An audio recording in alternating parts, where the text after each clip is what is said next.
আসসালামু আলাইকুম রহমতুল্লাহ। দেখেন আমি যে দাঁড়িয়ে আছি এই জায়গায় অনেক পানি ছিল কয়েকদিন আগেও। এখন পানি অনেক কমে গেছে।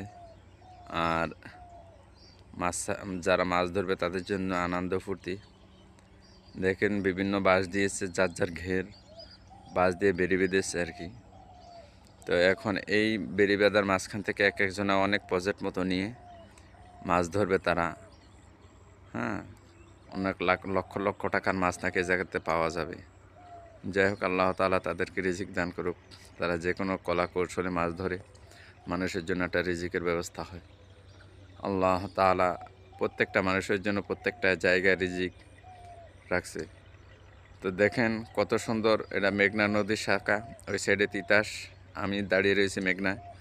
তো আল্লাহ তাআলা সবাইকে বরকত দান করুক। ফজরময় আল্লাহ তাআলা সবাইকে বরকত দান করুক, আমিন।